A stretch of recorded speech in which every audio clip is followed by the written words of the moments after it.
चर्चा खेती किसानी की, बातें फसलों और उनसे आमदनी की। लीजिए कृषि वैज्ञानिकों से सलाह, मौसम का सटीक अनुमान। रोजाना मंडी भाव की सही जानकारी, जानिए सरकारी योजनाओं का फायदा। खेती से जुड़ी तमाम जानकारी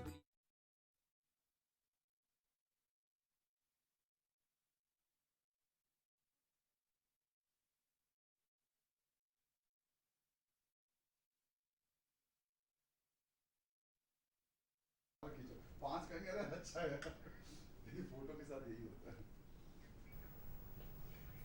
नमस्कार दर्शकों, हमारे कार्यक्रम हेलो डीडी में आपका स्वागत है। आपके साथ मैं हूं श्रीकांत सोनी। जैसा कि आप जानते ही हैं, इस कार्यक्रम के माध्यम से हम आपसे जुड़े विषयों को उठाते हैं। आज का हमारा विषय है कम्युनिकेशन स्किल्स का महत्व। किस तरह से करियर में कम्युनिकेशन स्किल्स का महत्व है। अगर आपके पास बेहतर कम्युनिकेशन स्किल्स होगा तो आप अपने करियर को उच्च स्थान पर ले जा सकते हैं। कम्युनिकेशन स्किल किस तरह से आए, कितनी मेहनत आपको इसके लिए करना होगी और ये स्किल प्राप्त करके आप किस तरह से अपने करियर को और संभावना दे सकते हैं, इसी पर हम बातचीत करेंगे। हमारे साथ एक्सपर्ट हैं। विषय से जुड़े प्रश्न आप हमसे कर सकते हैं। हमारा फोन नंबर है 0755-266-0049। टोल फ्री नंबर पर भी आप हमें कॉल कर सकते हैं और अपने प्रश्नों के उत्तर हमारे एक्सपर्ट से ले सकते हैं। हमारा टोल फ्री नंबर है 1800-233-0040। हमारे साथ मौजूद हैं डॉक्टर रेणु श्रीवास्तव जी, जो कि प्रोफेसर हैं और कम्युनिकेशन स्किल्स के एक्सपर्ट हैं। बहुत बहुत स्वागत है रेणु जी आपका हेलो डीडी के इस कार्यक्रम में। और हम आपसे सबसे पहला सवाल यही करेंगे रेणु जी कि कम्युनिकेशन स्किल्स का किस तरह से करियर में, हमारी लाइफ में क्या महत्व है। बहुत अच्छा क्वेश्चन है, प्रश्न है आपका। और मैं ये बताना चाहूँगी कि बहुत ज़्यादा इम्पॉर्टेंट है कम्युनिकेशन स्किल्स का, क्योंकि जब हम बात ही ठीक से नहीं रख पाएंगे किसी भी मंच पे, इवन हम अभी जो बात करना शुरू कर रहे हैं, अगर हमारे दर्शकों तक वो तभी पहुंचेगा जब हम उससे अच्छे से कम्युनिकेट करेंगे।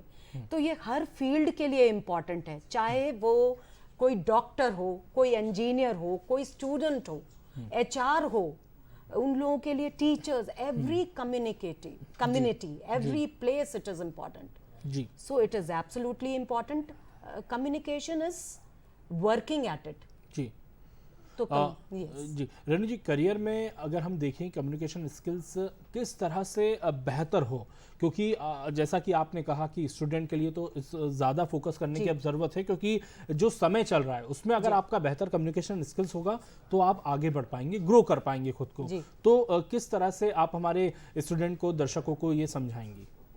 कम्युनिकेशन का इम्पोर्टेंस तो मैंने बता दिया है, और ग्रो कैसे करेंगे तो कई बार यही स्टूडेंट्स के साथ दिक्कत आती है। मैं 25 साल से कम्युनिकेशन स्किल्स में हूँ और हर तरह के स्टूडेंट्स मैंने देखे हैं, और उसमें सबसे बड़ी दिक्कत ये है कि लोगों को पता ही नहीं कि कम्युनिकेशन हुआ ही नहीं।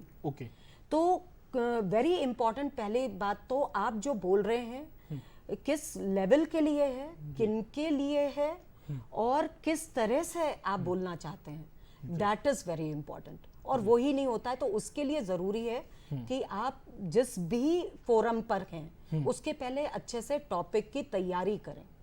बिना तैयारी आप बिल्कुल जस्टिस नहीं कर पाएंगे, क्योंकि नॉलेज इज पावर। जी, कम्युनिकेशन स्किल्स के प्रकार भी आप हमारे बता दीजिए दर्शकों को और छात्रों को, कितने प्रकार के होते हैं ये, और उसकी तैयारी वो किस तरह से करें। सबसे पहले तो कम्युनिकेशन के जो प्रकार हैं वो है दो कैटेगरीज में, अगर ब्रॉडली, वैसे तो बहुत वास्ट है, verbal and non verbal communication. तो वर्बल का मतलब जो बात, वर्ड से हम कम्युनिकेट, शब्दों से कम्युनिकेशन हो रहा है, और उसमें जो शब्द सटीक होंगे तभी कम्युनिकेशन होगा। दूसरा है नॉन वर्बल कम्युनिकेशन, हम जो नहीं कहते वो हम अक्सर कहते हैं। तो जो हमारी बॉडी लैंग्वेज है उसमें eye contact, hand movement, gesture, posture, facial expressions, everything is important. Therefore broadly speaking, एक कॉलर हैं रेणु जी, डॉक्टर प्रदीप जी, वो आपसे प्रश्न करना चाहते हैं। प्रदीप जी, बहुत बहुत स्वागत है आपका, पूछिए अपना प्रश्न। आपको मेरी आवाज सुनाई दे रही है ना? जी जी, आवाज आ रही है आपकी। स्वागत है आपका, पूछिए अपना प्रश्न। जी जी, सबसे पहले आप सभी को दशहरे की हार्दिक शुभकामनाएं। जी जी, आपको भी। हाँ, आप सभी को विजयदशमी की हार्दिक शुभकामनाएं। हाँ आपको भी प्रदीप जी, अपना सवाल करिए आप। मेरा प्रश्न डॉक्टर रेणु श्रीवास्तव से है। जी मैं ये पूछना चाहता हूँ मैडम जी। कि जी मैं डॉक्टर रेणु श्रीवास्तव से प्रश्न है मेरा। जी जी, जी, मैं पूछिए। ये पूछना चाहता हूँ कि हमारी कंट्री में इंग्लिश लैंग्वेज में कम्युनिकेशन स्किल ज्यादा इम्पैक्ट डालता है कि हिंदी में कम्युनिकेशन स्किल ज्यादा इम्पैक्ट डालता है, या दोनों में परफेक्शन होना चाहिए? किसमें बेहतर हो पाएगा? क्योंकि हमारे भारत की जो मदर टंग है, वो मदर लैंग्वेज जो है वो है हिंदी। तो थोड़ा बिल्कुल प्लीज सही। इसको एक्सप्लेन करिए। जी जी। जी, ठीक ठीक। बहुत अच्छा प्रश्न है, और इसका मैं ये कहना चाहूँगी कि मैं एक इंस्टीट्यूट में थी और वो कैट के लिए फेमस था। उसमें क्योंकि एग्जाम्पल से ज़्यादा समझ में आएगा, तो हम वहाँ बायलिंगुअल बोलते थे, जी मतलब हिंदी और अंग्रेज़ी। तो शुरुआत में कम्युनिकेशन आप हिंदी में करें, और जब हिंदी में दक्षता आ जाए तो फिर आप ग्रेजुएट टू इंग्लिश। तो दोनों का समावेश, दोनों का सम्मिलित रूप ही जी। कारगर होगा। जी in my opinion it is the medley of both. अच्छा, बिल्कुल मैम, इसमें एक चीज और है, अगर आपकी भाषा हिंदी है जी। तो आप उस पर काम करिए, क्योंकि आप जितना बिल्कुल अच्छा सही। एक्सप्लेन कर पाएंगे बिल्कुल सही। वही कम्युनिकेशन स्किल्स है, चाहे लैंग्वेज इंग्लिश हो या हिंदी। इसे आप किस तरह से देखती हैं? इसमें मैं एक पर्सन को कोट करना चाहूंगी। जी, उनका जी। नाम है, वैसे तो कम्युनिकेटर्स बहुत सारे हैं, जी, जी। लेकिन सिमरजीत सिंह जी जी का अगर आप कभी वीडियो मिले, very easily available on YouTube, तो उसमें उन्होंने यही बोला है कि पहले अपनी मातृभाषा में कम्युनिकेट करें। बिल्कुल बिल्कुल मैम। हम अर्थ का अनर्थ कर देते हैं, ट्रांसलेट कर देते हैं, उस पे ना जाएं। पहले अपनी मातृभाषा को पकड़ें, उसमें सहज हो, और फिर ग्रेजुअली इंग्लिश में करें। बिल्कुल, इसी तारतम्य में अब अगला सवाल आपसे करने वाला हूं कि किस उम्र से, किस कक्षा से कम्युनिकेशन स्किल्स पर काम शुरू करना चाहिए उसे बेहतर बनाने के लिए? बहुत ही बढ़िया क्वेश्चन है। ये इसलिए बहुत अच्छा क्वेश्चन है क्योंकि जो नई न्यू एजुकेशन पॉलिसी है जी उसमें उनका कहना है कि 5th स्टैंडर्ड से आप इंग्लिश सिखाइए। जी मेरा मानना कुछ अलग है। जी जी अगर आपको इंग्लिश सिखानी है जी तो आपको उसको एलिमेंट्री लेवल से सिखानी है। जी तो मतलब बिल्कुल जैसे बच्चा होश संभालता है and how he learns swimming and all, same case कि उन्हें बिगिनिंग से कम्युनिकेशन सिखानी चाहिए, जी राइट फ्रॉम द हाउस। जी। और पेरेंट्स के लिए आप क्या सुझाव देंगी, क्योंकि घर का जो वातावरण है वो भी बहुत ही महत्वपूर्ण भूमिका निभाता है कम्युनिकेशन स्किल्स पर। तो परिवार का वातावरण, पेरेंट्स की इसमें भूमिका, उस पर भी आप प्रकाश डालिए। बहुत इम्पॉर्टेंट है कि जो फैमिली है वो सपोर्टिव हो, और जब आप कम्युनिकेट करें तो अपनी मातृभाषा को नहीं भूलना है, लेकिन क्योंकि कम्युनिकेशन स्किल्स इम्पॉर्टेंट है और इंग्लिश में कम्युनिकेट करना है आगे जाके इंटरव्यूज वगैरह में, जी तो जब भी बच्चा गलती करे, it because the first learning begins from home, तो उसको कुछ डांटे नहीं, एनकरेज करें, जी जी उसको बताएं कि धीरे धीरे प्रैक्टिस से वो अच्छा कर सकता है, जी। और प्रैक्टिस ही है जो बनाती है। तो एक कॉलर और है रेणु जी, जी, जी। आपसे वो प्रश्न करना चाहते हैं, दमोह से हैं संदीप जी। संदीप जी, स्वागत है आपका, पूछिए अपना सवाल। हाँ हाँ सर, जी दशहरा की आप सभी को ढेर सारी शुभकामनाएं। आपको भी संदीप जी।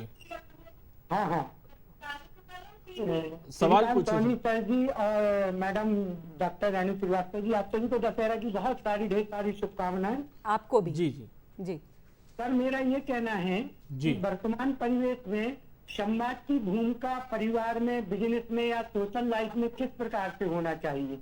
जी आगे आपका सवाल अच्छा सवाल है। किस तरह से संवाद की जो भूमिका है परिवार जी। में, बिजनेस में, वो किस तरह से होनी चाहिए, ये उनका सवाल है। मुझे एक वर्ड बहुत अच्छा लगता है, शब्द सहज। जी बातचीत होनी सरल। चाहिए, आपको आर्टिफिशियल होने की बिल्कुल जरूरत नहीं है। जी जी जब आप अच्छे से अपनी बात रख पाएंगे, टू द पॉइंट, जी संवाद हर जगह पे ऐसा होना चाहिए। हमारा उद्देश्य क्या है, सामने वाले को मेरी बात समझ में आनी चाहिए। जी जी तो जो उस लेवल का है और किस तरीके से बहुत डिले नहीं करना चाहिए, no beating about the bush, सरल शब्दों में, सटीक शब्दों में अपनी बात रखनी चाहिए। जी बिल्कुल मैम, आप ये भी बता दीजिए क्योंकि आप इंग्लिश लिटरेचर है आपका और इंग्लिश की प्रोफेसर हैं आप, बच्चों को आप पढ़ाती हैं, लेकिन आप उन बच्चों को भी वो मार्गदर्शन दीजिए, वो गाइडेंस दीजिए कि वो उनकी इंग्लिश अच्छी हो, तो इस पर वो किस तरह से काम करें, कितना बेहतर होगा कि वो कम्युनिकेशन स्किल जब अपना बेहतर करेंगे तो इंग्लिश उनकी क्या किस तरह से भूमिका निभाएगी। बहुत ही सही आपने बोला है। और बच्चों को मेरा सबसे फर्स्ट चीज़ मैं उनको यही कहती हूँ, डरो नहीं। इंग्लिश एक दिन में नहीं आती है, इंग्लिश लैंग्वेज बोलना चाहिए, इंग्लिश ब्रिटिशर्स हो जाएंगे जी। तो उसके लिए परस्पर मेहनत करती, निरंतर मेहनत चाहिए जी। तो लिसनिंग, स्पीकिंग, रीडिंग, राइटिंग, जी, ये बेस होता है। पहले अच्छा सुने। अच्छे सुनने से मतलब है जो जिन लोगों को आप पसंद करते हैं वो किसी भी फील्ड में से हो सकते हैं, एक्टर्स हो सकते हैं, वो आपके टीचर्स हो सकते हैं। उसके बाद जब सुन लें आप, उसके बाद आप अच्छा पढ़ें। जी। हम लोग पढ़ना भूलते जा रहे हैं। जी। पढ़ना न्यूज़पेपर नहीं होता, लिसनिंग ये नहीं होता कि कुछ आप जो आपको स्टोरीज, इवन पंचतंत्र कथा, अगर आप उसको इंग्लिश में सुनेंगे और डेली आप उसको हैबिट बना लेंगे, बुक रीडिंग। लेकिन उससे मैम अगर किसी को नहीं आती है तो वो सुनने से उसको समझ में ही नहीं आएगा, या फिर वो आदत बनानी होगी तब वो धीरे धीरे समझ में आएगा। जैसे हमें या भी नहीं वोकैबुलरी ठीक करें वो जी, सबसे मैं अपना एग्जांपल दूंगी। जी, जब हम अंग्रेजी स्कूल में पढ़ते थे जी। तो हमारे टीचर्स डिफिकल्ट इंग्लिश में बात करते थे, हमें समझ में नहीं आता था, जी। लेकिन धीरे धीरे हमें आने लगा। ओके। तो इससे मत घबराइए, पहले बाइलिंगुअल वाले से शुरू कर लीजिए, जी। जो हिंदी अंग्रेजी दोनों में वार्तालाप कर रहा हो या कर रहा हो, लेकिन अगर इंग्लिश में सुनेंगे तो नेटिव स्पीकर की तरह बोल पाएंगे। ओके। ओके। ये प्रॉब्लम नहीं, अवरोध नहीं रहेगा बाद में। इंटरपर्सनल कम्युनिकेशन क्या है ये भी आप बता दीजिए। इंटरपर्सनल कम्युनिकेशन आजकल मिसिंग है जी। ज़्यादातर इसीलिए लड़ाई झगड़े, जी। चाहे वो मैरिज हो, चाहे वो टीचर्स हो, या फिर कोई भी कम्युनिकेशन हो। तो इंटरपर्सनल मतलब होता है दो पर्सन के बीच जो कम्युनिकेशन है, उसमें बहुत ज़रूरी है कि सामने वाले को हम सुने जी। और वो भी हमें सुने। तो बहुत इम्पॉर्टेंट है कि जब दूसरा बोल रहा है तो हम चुप रहें जी। और दूसरों की भावनाओं को ठेस ना पहुंचाएं। जी। जी।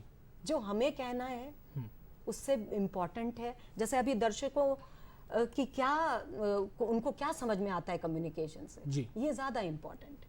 जी बिल्कुल। पर्सनालिटी डेवलपमेंट किस तरह से बेहतर किया जाए और इसके लिए कम्युनिकेशन स्किल्स कितना महत्वपूर्ण रोल अदा करता है। मैं इसमें एग्जांपल देना चाहूँगी। एक बहुत ही फेमस एक्टर है ऋतिक रोशन जी। उनको प्रॉब्लम थी, वो बोल नहीं सकते, घबराते थे या वो जो स्टैमर करते थे। जी। तो और उनको फादर चाहते थे वो एक्टर बने, खुद भी वो एक्टर बनना चाहते थे, और ऐसे बहुत से लोग हैं। जी। तो उन्होंने उस कमी को चेंज किया।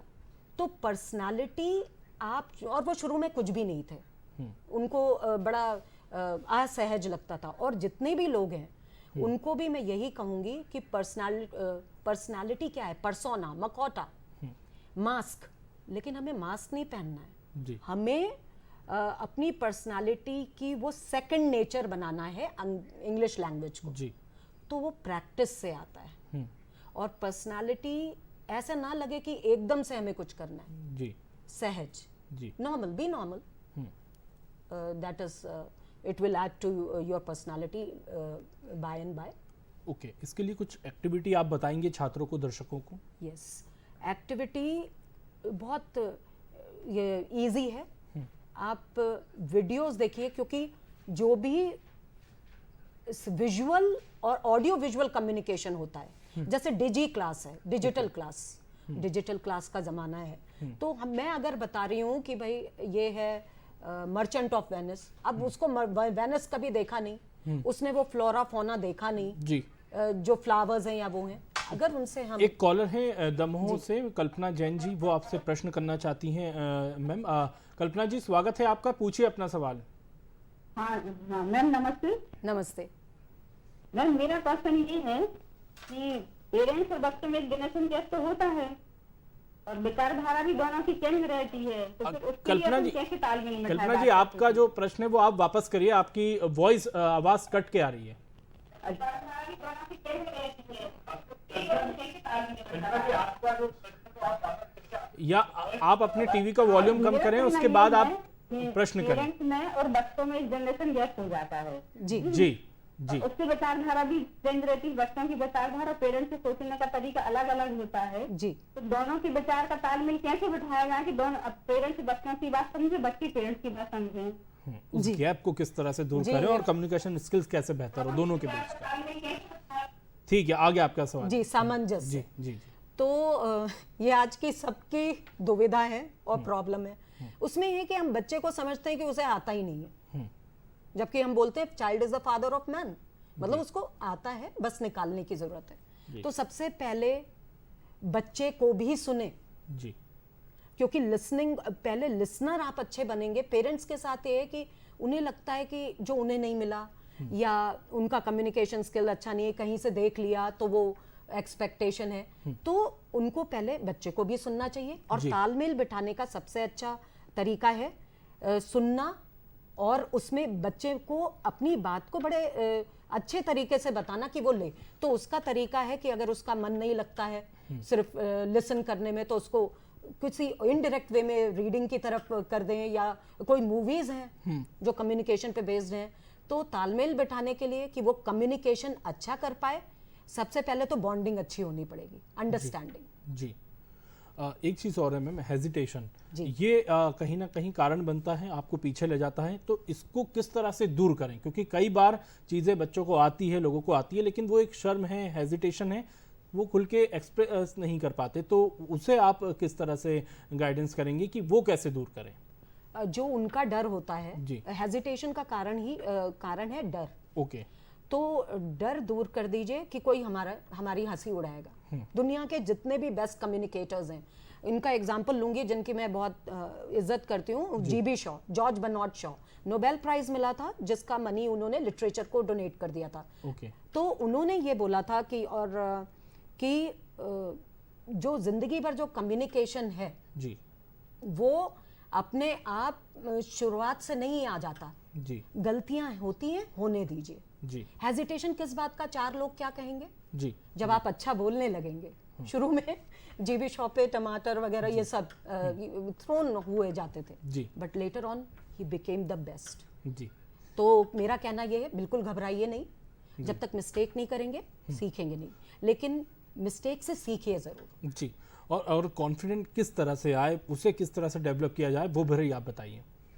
Knowledge is power. जी आप कहीं भी हैं, आप अपने विषय का आपको ज्ञान बहुत होना जरूरी है। ओके मैं इस प्रोफेशन में हूँ, कोई भी नॉलेज इज पावर। जी। आप कोई भी लेसन हो, कोई भी स्टोरी हो, उसको वीवर्स हो, सरोजनी नायडू की कोई भी प्रोजेक्ट हो, जी उसमें आपको पहले से तैयारी जरूरी है। जी तो आप विषय का ज्ञान रखिए, उसको कैसे बोलना है, कैसे करना है, उसकी भी प्रैक्टिस करिए, तैयारी से जाएं। मेरा सिर्फ ये मॉक इंटरव्यू की तैयारी अगर कर रहे हैं तो किन बातों का उसमें ध्यान रखना है और तैयारी करना है? मॉक इंटरव्यू में सब बॉडी लैंग्वेज से लेकर एवरीथिंग इज इम्पॉर्टेंट। दूसरा जो आपसे पूछा जाए, जी पहले लिसन बहुत अच्छे से करिए कि प्रश्न क्या पूछा गया है, जंप मत करिए जी कि मैं तो ये इंस्टीट्यूट ज्वाइन ध्यान से सुनना है। बहुत ध्यान से सुनना है। लिसनिंग सबसे अच्छी स्किल है। जी फिर उसको बिल्कुल टू द पॉइंट वे में जवाब दीजिए, जी। जितना पूछा जाए जी उतना। और ज़्यादातर मॉक इंटरव्यू में वो कुछ नहीं पूछ रहे होते हैं, हम जो बताना चाहते हैं जी उसी पर वो वर्क करते हैं। जी तो मॉक इंटरव्यू में ये ध्यान रखिए, जैसे आपसे आपका परिचय ही लिया गया है जी तो उसको लिंगर ऑन ना करते हुए, अगर आपसे पूछा गया है कि फैमिली के बारे में बताइए, तो बहुत ज़्यादा एक्सटेंसिव ना बताएं। जी संक्षिप्त जी मैम, विशेष तौर पर अब ये प्रश्न है गृहिणियों के लिए। तो महिलाओं के लिए किस तरह से कम्युनिकेशन स्किल्स को बेहतर करने के लिए आप सुझाव देंगी, और उनको क्योंकि वो घर में ही रहेंगी तो काम भी करना है उनको, तो किस तरह से आप उनको सुझाव देंगी कि वो भी अपना कम्युनिकेशन स्किल बेहतर करें? अभी तो हाउसवाइफ का काम बहुत इम्पोर्टेंट हो गया है, जी। क्योंकि दे आर द मेकर्स, जी और उन्हीं से बच्चे कम्युनिकेशन सीखते हैं। जी तो वो जब भी कार्य कर रहे हैं या जो भी कर रहे हैं, बात कर रहे हैं बच्चों से, तो ये देखें कि वो भी अपडेटेड रहें। और अपडेटेड रहने का सबसे अच्छा तरीका है कि वो पढ़ाते तो होंगे जी। बच्चों को, या फिर जो भी आसपास देख रहे हैं वो भी अपडेटेड रहें, लिसन करें। सब सारी चीज का सारी है, लिसनिंग, स्पीकिंग, रीडिंग, राइटिंग। और गृहिणियों के लिए जब वो कम्युनिकेट कर रहे हैं, बच्चा आता है, मान लीजिए उसको कुछ सुनाना है या वो है, तो वो भी सुने और उसमें इंटरेस्ट लें। बिल्कुल। और इसमें एक चीज़ आपकी बात को आगे ले जाऊंगा मैम, अगर आप बच्चा जैसे स्कूल जाता है, अगर आप उसको पढ़ाएंगे तो वो नॉलेज भी उनको आएगा, जी। कम्युनिकेशन स्किल उससे भी बेहतर होगा बहुत हद तक। जी। और परिवार का वातावरण, आसपास का माहौल किस तरह से कम्युनिकेशन स्किल्स पर असर डालता है, वो भी आप बताइए। बहुत ज़्यादा, बहुत ज़्यादा। जहाँ पर पेरेंट्स बहुत ज़्यादा ये उनको जागरूकता पहले से है कि हमें कम्युनिकेशन स्किल्स, अपनी बात बच्चों को भी अच्छे से कहना सिखाना चाहिए। ये जो सुइसाइड हो रहे हैं, जी। ये जो अभी एक कोई टीचर ने मुझे बताया कि वो बच्चे को कुछ उसने उधार लिया था जी। और वो नहीं दे पाया, तो वो एक वजह बन गई, तो पेरेंट्स से नहीं कह पाया। जी। तो कम्युनिकेशन स्किल्स ये भी है कि बच्चा आपसे अपनी बात कर सके। तो उसमें कहना यही है कि थोड़ा सा सहज, जैसे नॉर्मल बनाए। और कम्युनिकेशन यही है कि अपनी बात रखना, जी। दूसरों को उसकी आज़ादी होनी चाहिए, खास तौर से आपके बच्चों को। जी। मैम, बॉडी लैंग्वेज का कम्युनिकेशन स्किल्स पर क्या प्रभाव पड़ता है, और बॉडी लैंग्वेज किस तरह से सुधारें, उसकी क्या प्रैक्टिस करनी होती है, टू द पॉइंट किस तरह से अपनी बात को रखें, वो भी आप बेसिक पॉइंट्स पर प्रकाश डालिए। किसी मूवी में कहा गया है, और जो सलमान खान ने कहा है बिल्कुल सही है, कि जो मैं नहीं कहता वो भी कहता हूँ। हम जो भी करते हैं या बात करते हैं, हमारा हाव भाव, फेशियल एक्सप्रेशन, जेस्चर, पोस्चर, बैठने का ढंग, उठने का ढंग, सब कुछ काउंट होता है। जी। तो हम हर्ट करते हैं आए दिन लोगों को, और हमारे चांसेस भी कलीग्स के साथ तालमेल बैठाने में क्यों नहीं होते? रीजन ये है कि कहीं ना कहीं हमने अपने जेस्चर से, पोस्चर से, हाव भाव से हमारा मन में कुछ है और जी। जी। जबान पे कुछ आ रहा है। और बहुत ज़्यादा हाव भाव की भी ज़रूरत नहीं है। जहाँ ज़रूरी हो, जितना ज़रूरी हो, उसको अच्छा करने के लिए बराक ओबामा बहुत ही बढ़िया एग्जाम्पल, नरेंद्र मोदी जी बहुत ही क्या विशेषता है इनकी जो आप एग्जांपल दे रहे हैं? ये पीपल फ्रेंडली है, ओके। इजीली कनेक्ट हो जाते हैं। और बराक ओबामा के जो फोटोग्राफर थे, जो व्हाइट हाउस के फोटोग्राफर है, उन्होंने अभी जारी किया है, इंटरव्यू में बताया है, बराक ओबामा किसी के पीछे भागे नहीं। ओके। और ज़्यादातर वो मतलब जो उनकी चापलूसी करते थे, उन्हीं, कहने का मतलब ये, जो बेस्ट कम्युनिकेटर्स हैं जी, वो बहुत ज़्यादा लिखते, पढ़ते, सुनते हैं। और बॉडी लैंग्वेज पे तो बुक भी है जिसमें बराक ओबामा जी का बहुत जिक्र है। जी बिल्कुल। मैम, जो छात्र हैं, जो कहें कि एमपीपीएससी या सिविल सर्विस की तैयारी कर रहे हैं, उनको कई बार दिक्कत आती है कि वो प्री एग्ज़ाम अच्छा हो जाता है, मेंस इंटरव्यू में वो रुक जाते हैं। तो इंटरव्यू उनका बेहतर हो, उसकी किस तरह से वो तैयारी करें, और ख़ासतौर पर क्योंकि इंटरव्यू में आपका आत्मविश्वास और निर्णय लेने की क्षमता को देखा जाता है कि आप किस तरह से निर्णय लेंगे, तो वहाँ पर उसकी तैयारी कैसे की जाए? जहाँ तक इस एमपीपीएससी की बात है, सब कुछ क्लियर हो गया, सिविल सर्विसेज जी। लेकिन इंटरव्यू राउंड में रह गए, बहुत से लोग देखे मैंने, तो उसमें उन्होंने कम्युनिकेशन स्किल्स को की बिल्कुल तैयारी नहीं की जी, जैसे करनी चाहिए। जी। मैराथन राउंड होना चाहिए, मतलब तगड़ी उसकी कोशिश। और वो आप पैटर्न या प्रारूप हमारे दर्शकों को बता सकते हैं, किस तरह से उसकी स्टेप बाय स्टेप तैयारी बिल्कुल करें? जैसे अभी प्रेसी राइटिंग हुआ जी, राइटिंग स्किल का बहुत बड़ा रोल है जी, तो उसको सुधारें, रोज कोई ना कोई पैसेज लें, रीडिंग बढ़ाएं, जो विषय की जीके की है वो जानकारी उनको होनी चाहिए, क्योंकि जब आपको नॉलेज होगी तभी आप बोल पाएंगे। दूसरा, उनको बोलने में दिक्कत आती है कि इंग्लिश में आंसर कैसे दें जी, तो बहुत सारे प्रश्न ऑलरेडी रहते हैं, उसकी तैयारी करें अच्छे से जी। और जिसके चांसेस अच्छे हैं तो उसको तो वो मिल ही जाएगा, लेकिन कम्युनिकेशन स्किल्स पे भी वो वैसे ही तैयारी करें। तो वो ये रीडिंग अच्छी होगी तो वो, और राइटिंग स्किल्स रोज कुछ ना कुछ लिखें, जी। रोज इंग्लिश अच्छी करने का सबके लिए सबसे बड़ा तरीका है बढ़िया डायरी राइटिंग। ओके। और इनके लिए जो क्योंकि एमपीपीएससी में प्रेसी राइटिंग ऐसे ये सब ऑन अ डेली बेसिस। जी। और जो हिंदी मीडियम के जो छात्र हैं उनके लिए आप कोई सुझाव देंगी यही कि ये उनका इंग्लिश और कम्युनिकेशन स्किल्स बेहतर हो सके? हिंदी मीडियम वाले बिल्कुल नहीं डरे। जी बहुत सारे इंग्लिश के टीचर्स जो मेरे कलीग्स हैं जी, और बहुत सक्सेसफुल हैं, they are from Hindi medium. बिल्कुल बिल्कुल तो ये बिल्कुल मैम। तो ये जो आपने सुझाव दिए हमारे दर्शकों के लिए, छात्रों के लिए, निश्चित तौर पर उनको आगे बढ़ने के लिए प्रेरित करेंगे और उनका कम्युनिकेशन स्किल्स बेहतर होगा। बहुत बहुत शुक्रिया, आपने हेलो डीडी के लिए वक्त निकाला। तो दर्शकों, हमारे इस कार्यक्रम में इतना ही। आप जुड़े रहिए हमारे साथ। नमस्कार।